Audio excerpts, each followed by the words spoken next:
this presentation can be, I think the more beneficial it will be for everybody. So I've been working on mercury for a very long time now. For just about 30 years, I've been working on mercury and chemicals policy and chemical safety in particular. I used to work at a poisons information service before I started working in the NGO sector. And while we were doing that, it's quite apparent that, you know, chemical safety, chemical exposure, chemical poisoning is something that is generally underreported in many countries, even developed countries. So in low middle income countries, you know, we miss a lot of these kinds of occupational population level exposures, whether it's to pesticide exposure or whether it's to heavy metals in occupational settings or in you know, general public settings. So it's something that I think is a worrying concern for us. At the moment, I think the WHO estimates that at least 25% of all diseases is now caused by non-communicable disease factors. So, you know, mercury fits into one of these categories. And we've known about mercury and the harms of mercury for a very long time. What you can see here is a cartoon depiction from the children's book Alice in Wonderland, which was written in the mid-1800s. And what it depicts is one of the characters in that book, and that character is the Mad Hatter. And there's a reason why these characters, or why this character was called a Mad Hatter, because at that time, Mad Hatter's disease was a colloquial term for chronic mercury poisoning, particularly as you know, in the way it affects and it exposed workers who were making hats at the time. They were making top hats using felt, and in that process they used mercury to soften the felt and to give the hat its shape. So these people had these, you know, severe, at times severe neurological behavioral symptoms, including, you know, things like peripheral neuropathy. They had lots of tremors and irritability and learning, cognitive kind of difficulties. And that phrase, mad as a hatter, was because of that historical exposure to mercury. The World Health Organization has a dedicated section on the health impacts of mercury. And if you look at mercury in the human system, there is no biological use for mercury in the human body. Any mercury in the human body will have an effect on people. In particular, there is a well-known route of exposure. Mercury is mercurial. You know, that's we get these kinds of terms in English, and its mercurial ability gives it the opportunity to cross through important biological barriers, including the blood-brain barrier, and more importantly, the placental barrier.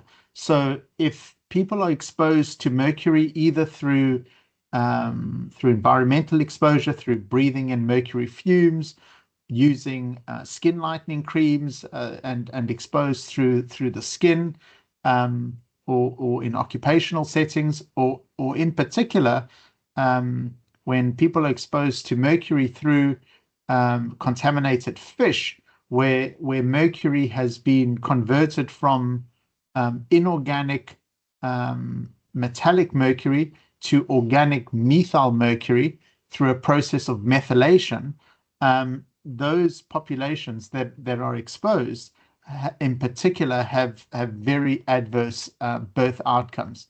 And these adverse birth outcomes were first documented quite well in the modern era, in the 1950s and the 1960s and the 1970s, by a photographer journalist called Eugene Smith.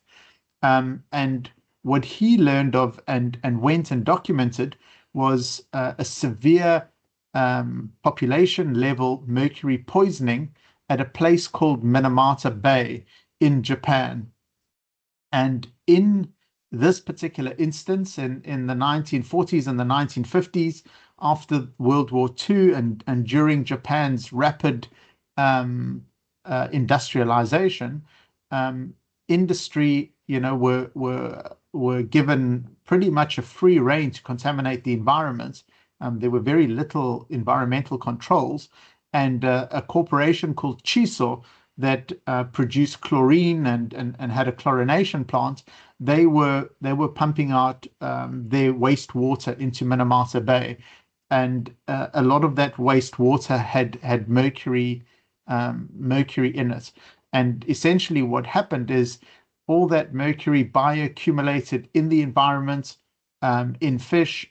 The population, the poor people in Minamata, relied on subsistence fishing and had fish as the biggest part of their diet. And what happened is many people in those societies had children with severe congenital malformations. And the picture that you can see of the mother bathing her child depicts a picture of what was commonly observed. These children were born and considered to be wooden dolls. Their congenital malformations were so severe that they were literally they had to be taken care of from the moment they were born until the moment that they died.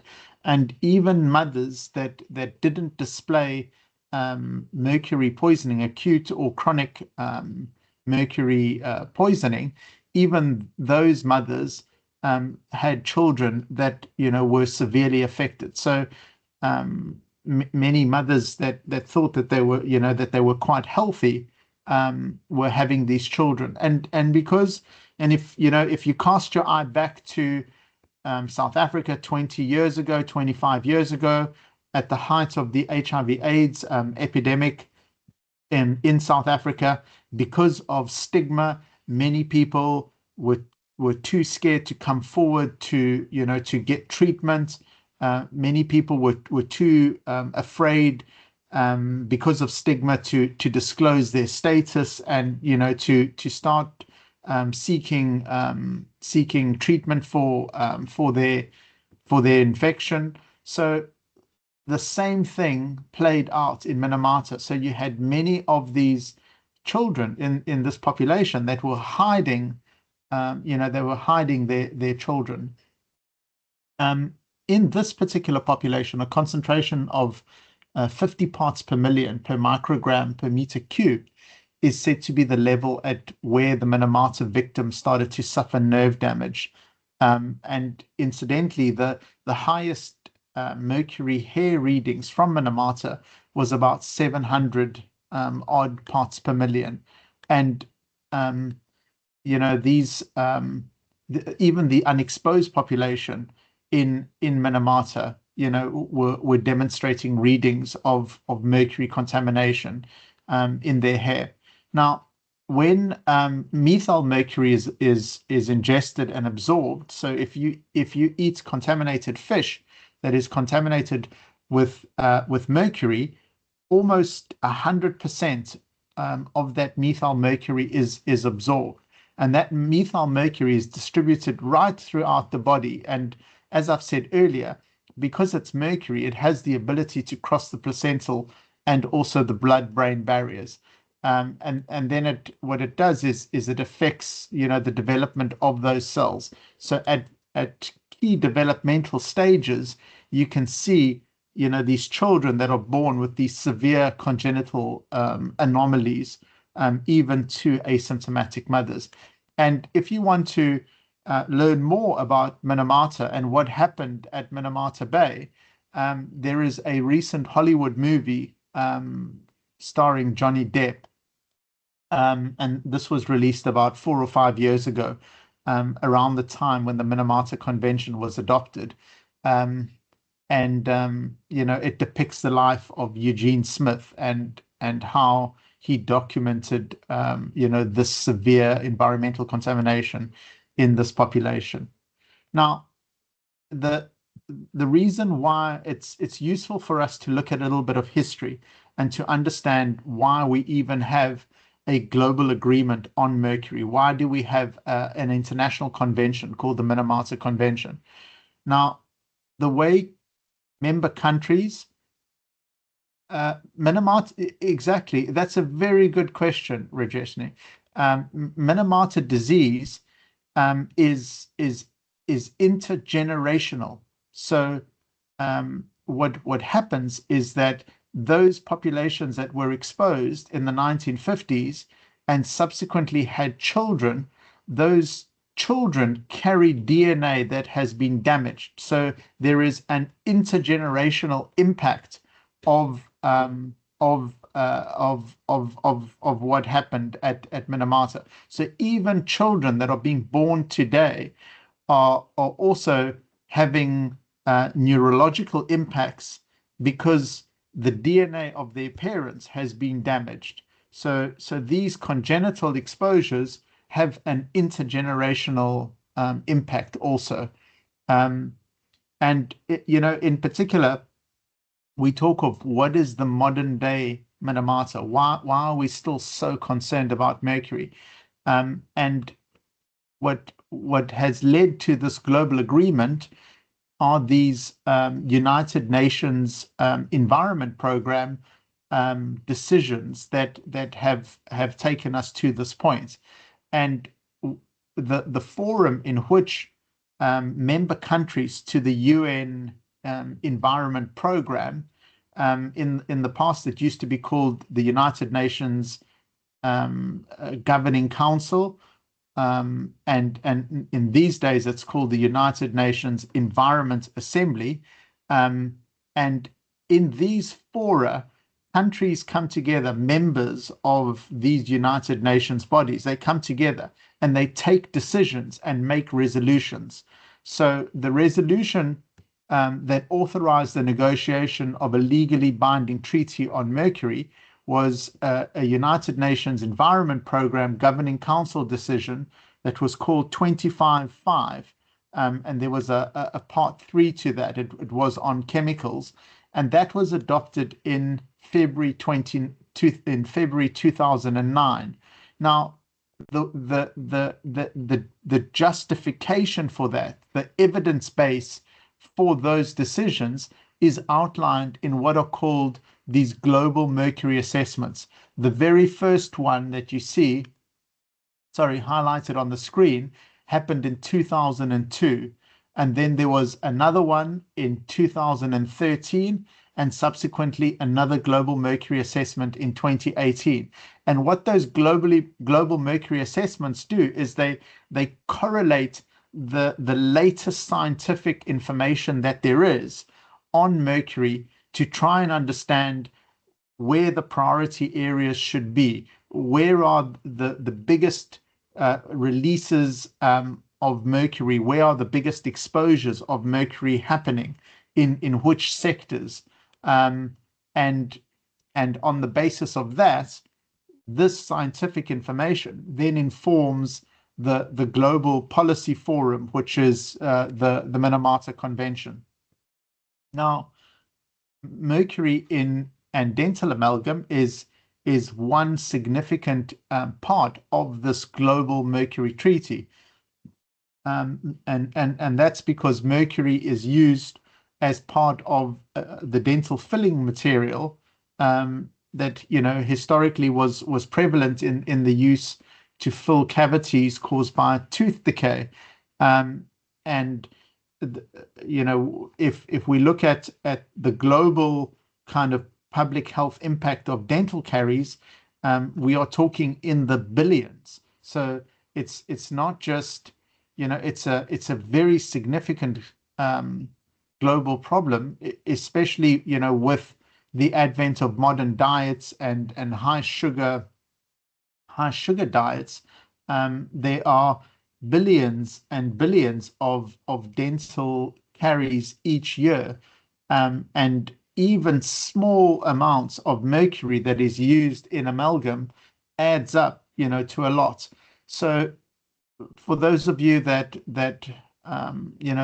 don't have this history, that might have been trained, without using mercury, the mercury amalgamates the powdered alloy, the mixture of metals, composed of either silver or tin or copper.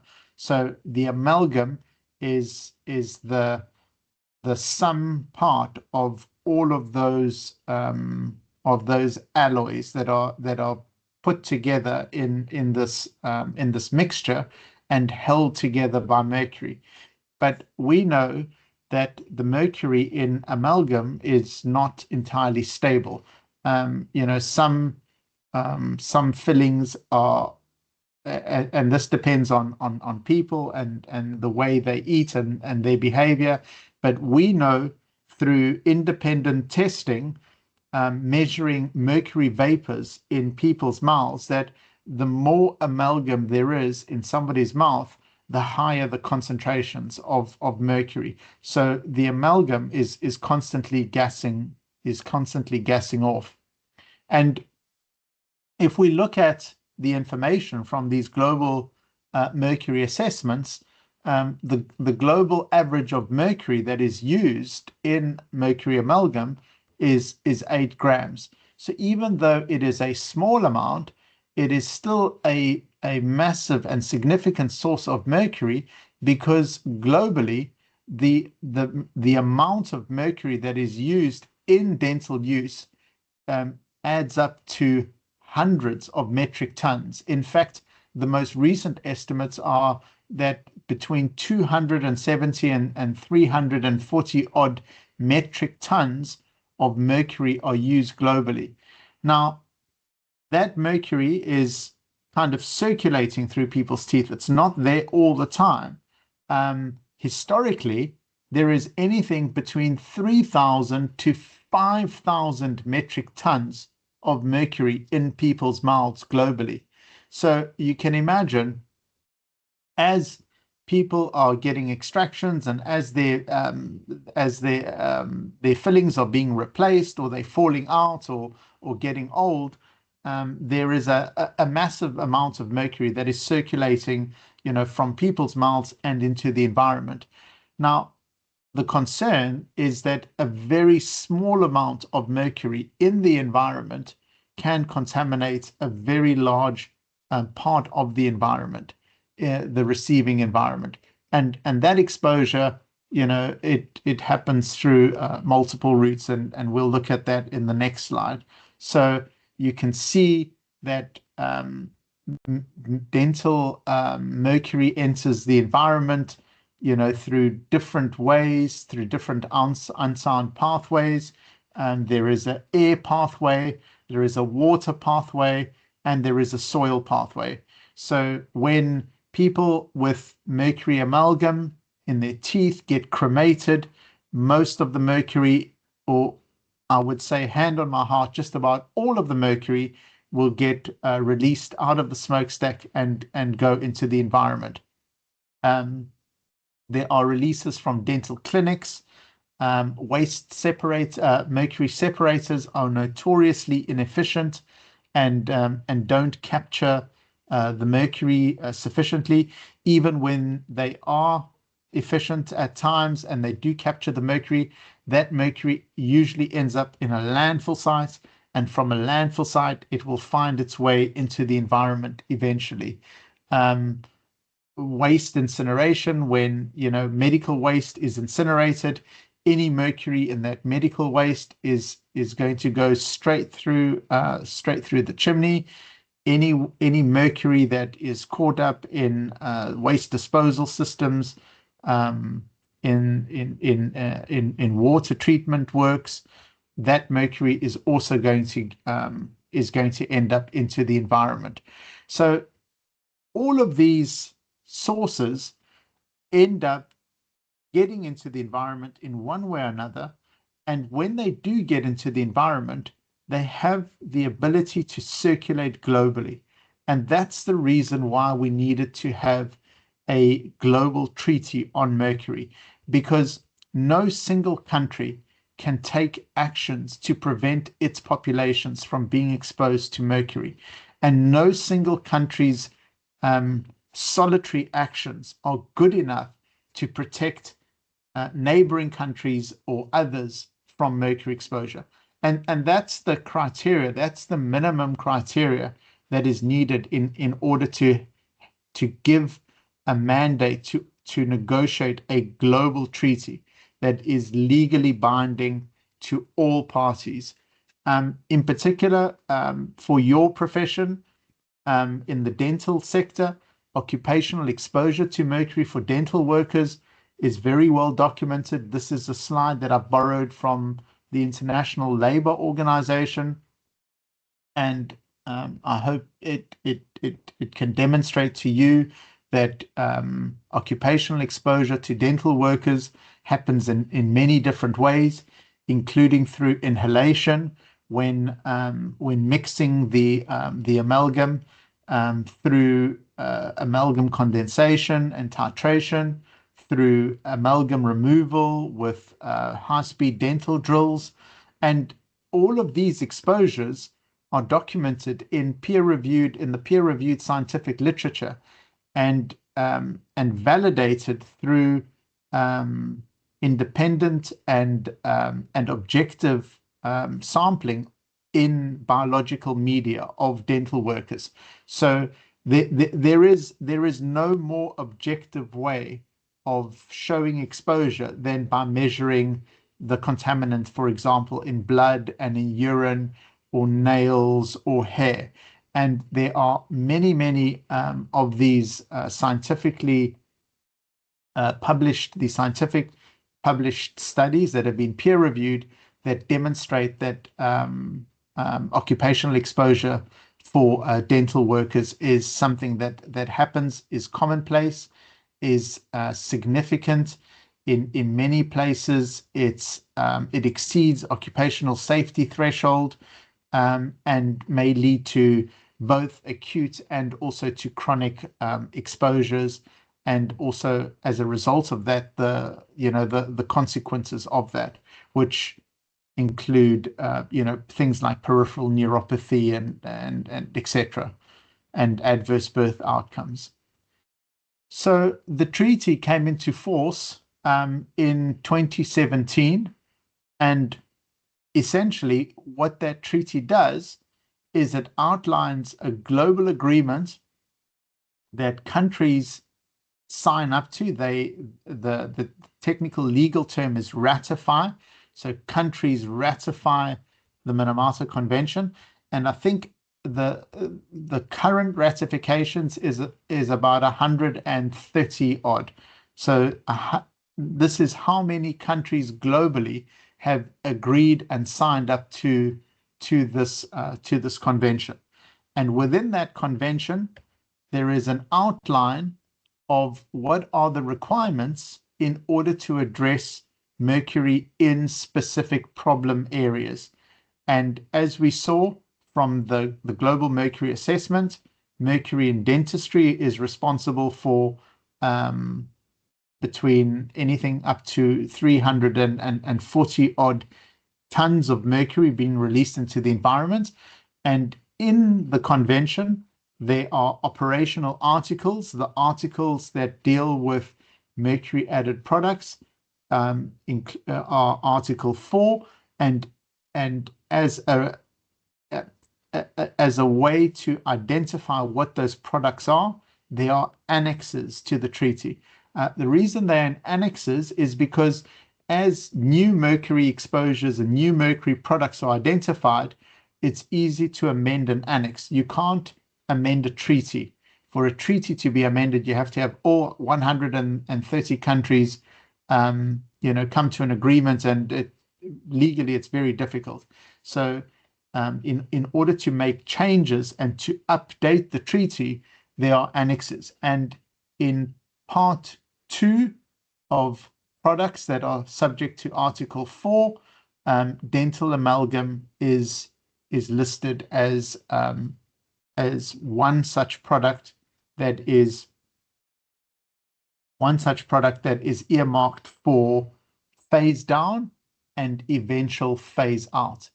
And in particular, it says that parties shall exclude or not allow, by taking measures as appropriate or recommended, against the use of dental amalgam for the treatment of deciduous teeth of patients under 15 years old and of pregnant and breastfeeding women, except when considered necessary by the dental practitioner based on the needs of the patient. Now, this is the most recent decision that was taken a couple of years ago on dental amalgam, and this is what is commonly called the Children's Amendment. So the mandate to take measures against the use of dental amalgam for children and pregnant and breastfeeding women entered into force on September 28th in 2023. And as part of that mandate, countries are required to submit a national action plan or a report on the progress on phasing down dental amalgam, and the full national reports are due by the end of December 2025. So our governments, when they participate in the Minamata Convention, what's called the Conference of the Parties, when all the members of this convention come together, and they will be coming together in November 2025, they will re-look at this decision that they took in 2023, and on the basis of what they decided and on the basis of what progress has been made, they will make a decision whether or not they will phase out mercury altogether by 2030. And this is the draft decision that will take us up until 2030. So it's very, very likely, in fact, it's more than likely, that by the time we go to the next meeting for this convention, that countries will take the decision to ban mercury altogether. And there are various reasons for this that I'm going to outline in the next couple of slides. So in South Africa, in particular, in trying to look at and understand the use of dental amalgam, countries were required to not only report to the Minamata Convention, but they were also given resources to undertake what were called Minamata initial assessments. And these Minamata initial assessments were an estimate of how much mercury is being used in the different sectors. And for dental amalgam fillings, the amount of mercury that was estimated to be used and subsequently also released into the environment was just over 2.5 tons, 2,670 kilograms per year. Now, that estimate was based on a calculation that the average mercury content in amalgam is 0.3 grams, and that's wrong, because the global mercury assessment estimate is 0.8 grams per filling. So if we use that calculation, a better estimate of how much mercury is being released into the environment in South Africa is 7,120 kilograms of mercury per year, over 7 tons of mercury. Now remember, at the beginning of this, we said that a very, very small amount of mercury, 1 gram of mercury, is enough to contaminate a small dam or a small lake. Now imagine how much 7,120 kilograms of mercury, what potential that has. And in the next slide, I'm going to give you an objective measure of what that might translate into. In addition, these Minamata initial assessments were were intended so that countries could think a little bit about what kind of priorities they might set, and in particular, what kind of priorities they might set for the use of dental amalgam, um, and whether or not they should be developing strategies, and whether or not those strategies should outline reduction targets, and whether or not those reduction targets should be time bound. So that's also part of what was the requirements.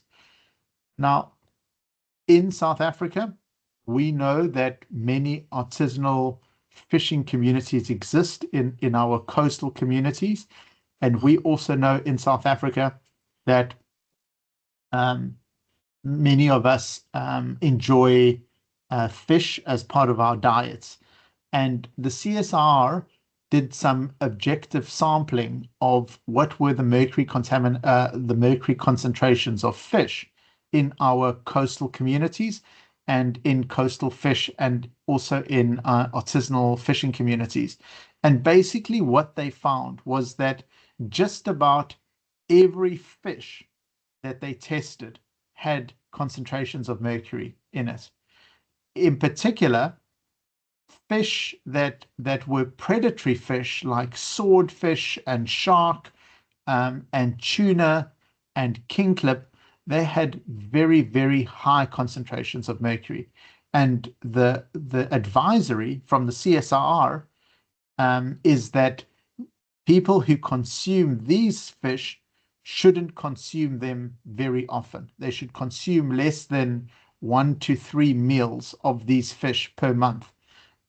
For other fish that were a little bit, more, that were a little bit smaller and not as predatory as the other fish, including, various cob species and mussel crackers, etc., and hake, that the recommendation is that people shouldn't eat more than 4 or 5 meals of those fish.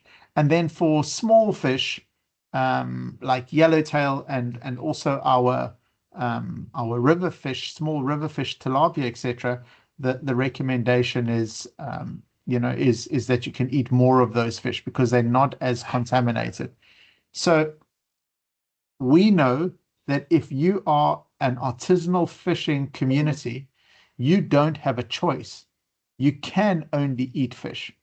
Now, what that means is that these communities that rely on fish for their subsistence and their essential nutrition, and globally, the number of people that rely on fish as their primary source of protein adds up to the billions.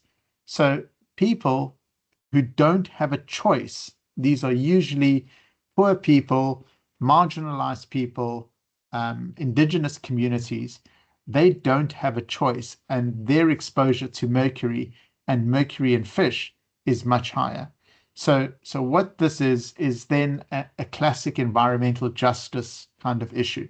And that is that the people who are least responsible for this kind of environmental contamination are the most impacted by that contamination, and they are also, more importantly, the least able to do something about it.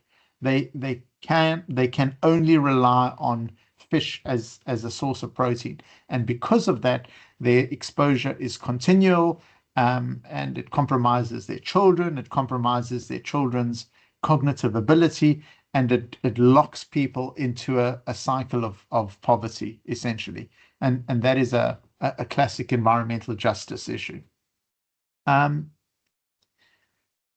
Other metals in fish. The other metals that we are worried about globally are lead and cadmium. Between lead, cadmium, and mercury, and also in some cases arsenic, because arsenic is a soft metal also.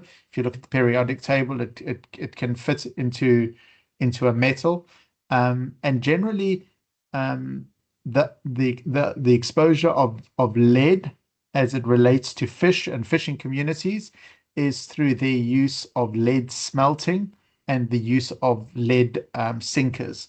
So that's where the other metals kind of come into subsistence fishing communities. But there is no global convention on lead and cadmium because the case hasn't been made, the scientific case and the scientific evidence to show that it's a global problem and that only a global way of addressing that problem can mitigate exposure and mitigate impact. Hasn't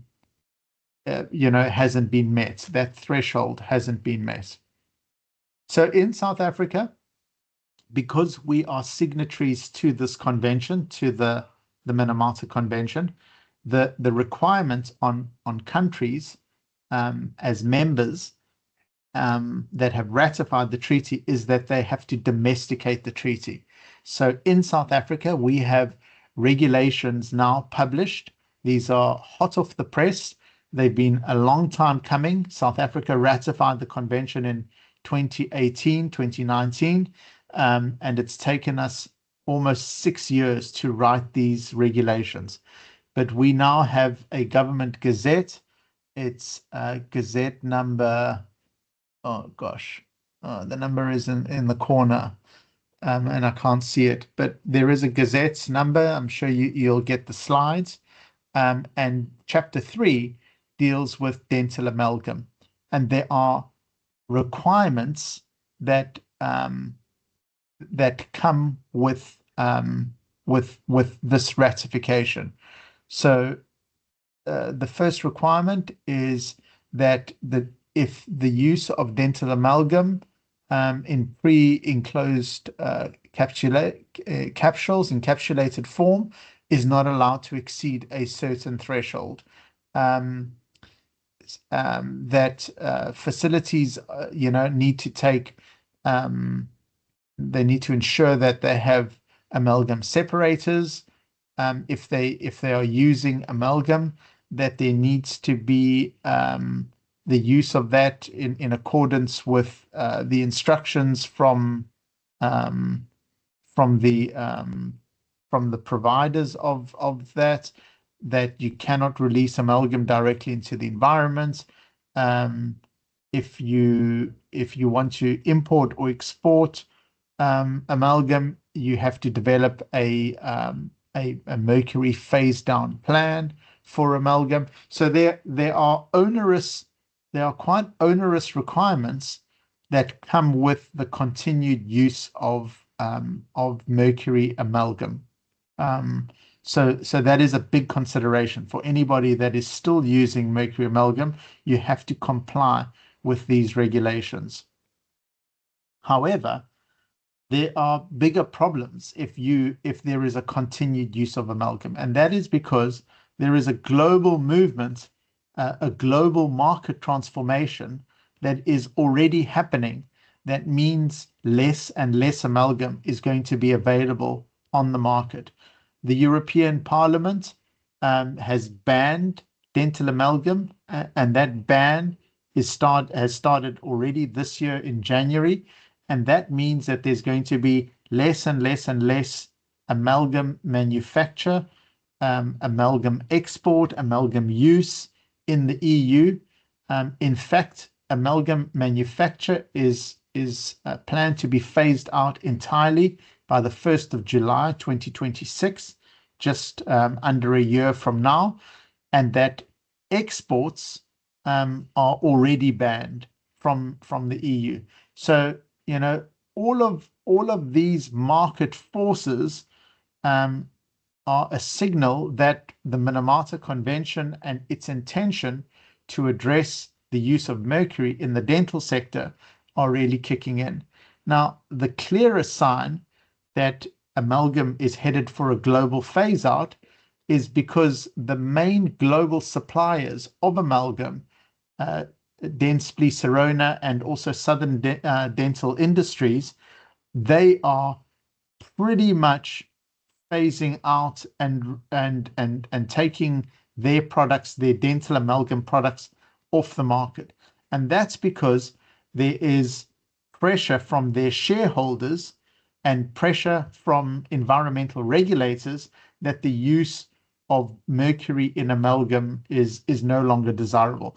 Basically, the tap is being turned off because that is the only way to meaningfully address mercury in this sector.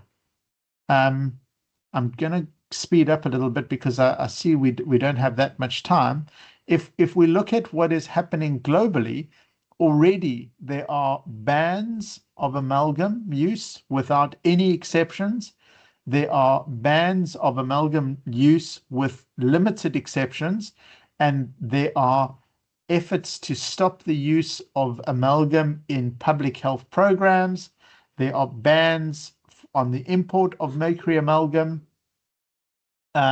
So all of these market forces and market transformation is something that we need to take into account. And some of our colleagues in the NGO sector have put together a global dental amalgam use tracker. So this is just keeping track of countries that have banned the use of amalgam in their laws. Those countries number 43. There are 9 countries that have withdrawn dental amalgam from public programs. There are 2 countries that have banned and imported the manufacturing of dental amalgams. 12 countries have declared that dental amalgam is no longer used. And more importantly, these examples, they are examples from our own region. So in Africa, Tanzania, Gabon, Uganda, Mozambique, and also Zambia are all either phasing down very, very quickly or about to phase out the use of amalgam. And the reason for that is because in these mercury initial assessments, these technical reports that I spoke about earlier, many countries, of all the countries that provided reports up to this at this point in time, the 39 MIA reports that were analyzed, phasing out mercury in mercury added products and mercury waste management were the 2 biggest challenges. They were identified as the top priorities for countries that were taking efforts to address mercury. So mercury added products in our region, in the African region, low middle income countries, we are net importers of these products. In many cases, we don't manufacture them.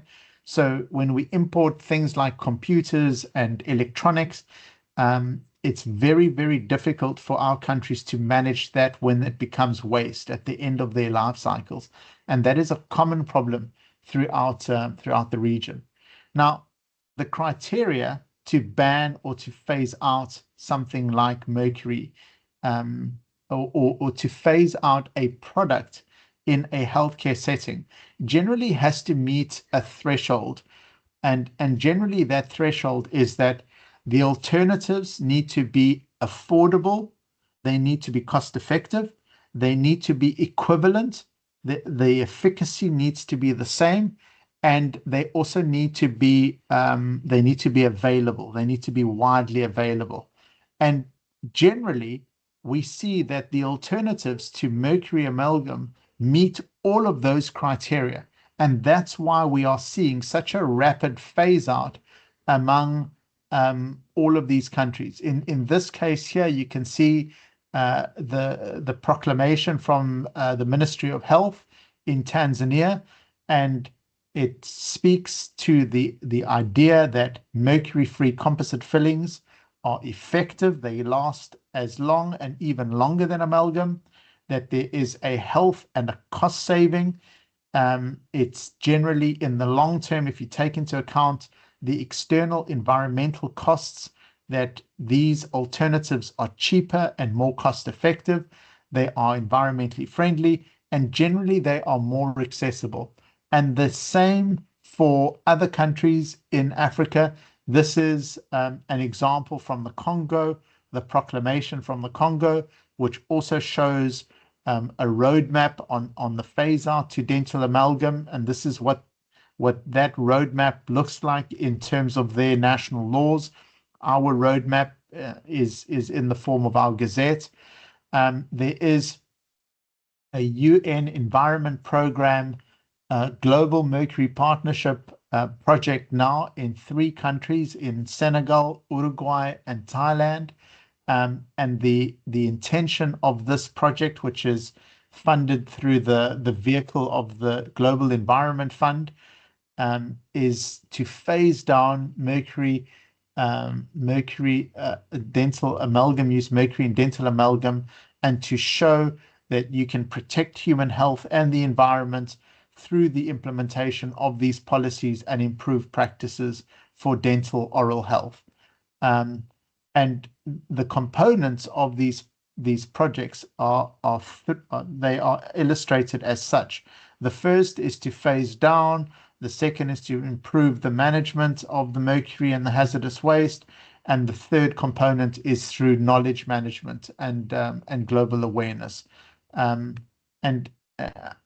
There are already lessons that are being learned in this regard. The main lesson is that countries can learn from other countries' experiences through the establishment of a knowledge management system in these projects, and that knowledge management system is available through the Global Mercury Partnership. And this slide here shows is illustrative of that Global Mercury Partnership. And anybody can join this Global Mercury Partnership. Anybody on this call, any institution, any government, any NGO is welcome to join the Global Mercury Partnership. And through that Global Mercury Partnership, you will have the opportunity to learn about, from other people's experiences, what kind of opportunities and challenges they faced in the context of phasing out dental amalgam, either through the distribution of the alternatives and where they are, whether it's through an economic model, through pricing, whether it's through taking away incentives, for example, medical aids supporting dental amalgam, whether it's through protecting the occupational health of dentists. All of those experiences, all of those lessons can be learned through this Global Mercury Partnership. And those are the leads of the partnership. If you need any assistance in joining this partnership, please just let our colleagues at the Public Oral Health Foundation know, and through them they can get hold of me.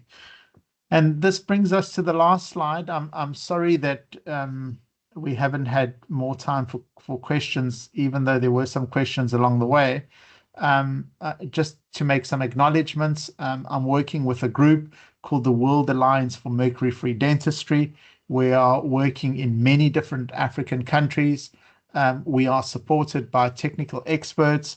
One of them is in the Environmental Medical Network based in the EU. And I'd like to thank all of my colleagues that have helped us put together the slide and work together with us on this campaign. So maybe in the last minute, if anybody has any pressing questions, you want to put on your video and your speaker, please do go ahead.